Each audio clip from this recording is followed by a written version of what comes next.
So my name's Anna. I think one of the important things is actually that I found just a little tiny shadow. It was not a lump. And a couple of days I thought, is that different or not? And I thought, what would you tell a friend? You tell a friend to go and get it checked out. So that's what I did. Went off to the doctors. Was very lucky that they actually said, well, we'll get you checked out. And I got an appointment the next day at the West Institute. It was, yeah. And they did the mammogram, did a biopsy, and it came back that it was cancer.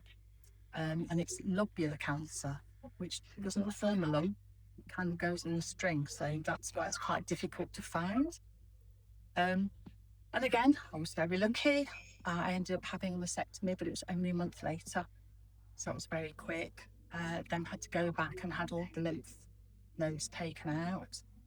And then started chemo and radiotherapy. So that took up basically the whole of a year. And the actual treatment and everything, I think, yeah, it's not easy, obviously, but you just turn up and every day you just do what you're supposed to do and just carry on and plod all the way through it. So I think for me, a difficult part was like a year later, and it was exactly a year later. And it's like, everybody's going, oh, you look good. Hair's coming back, eyebrows are coming back. You know, I think, yeah, thanks. I feel really rubbish. And it was, I think, a real shock. I honestly did not realise that it's actually harder afterwards, not before.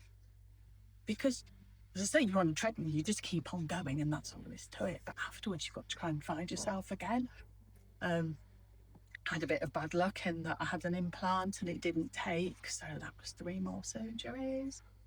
Went on holiday with my bags, my drain bags. I was like, oh, off we go again. And it's taken another year.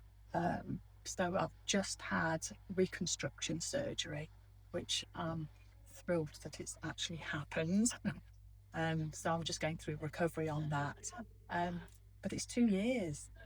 And everybody, I think at the beginning, said, oh, it's only a year of your life.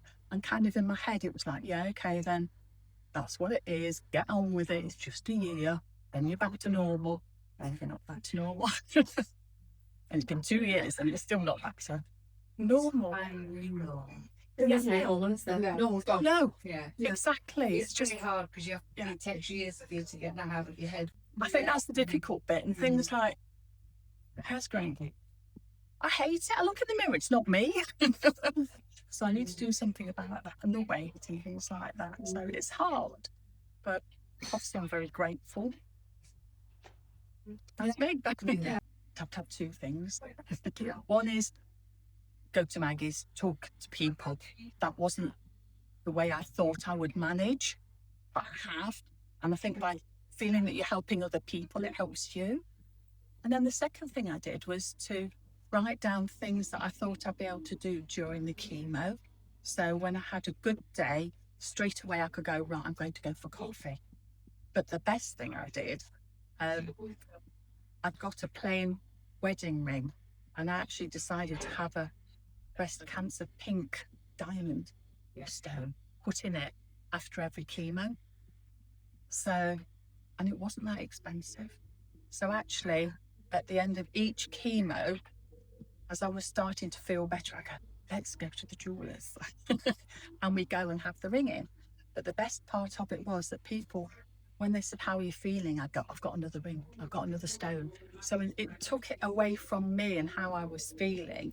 And then people started saying, have you got another stone yet? Yeah. So have a look at your ring. So they're looking at my ring on my finger instead of my face and everything else. So finding something positive to do after each bit of chemo was a real monster. That's amazing, isn't it?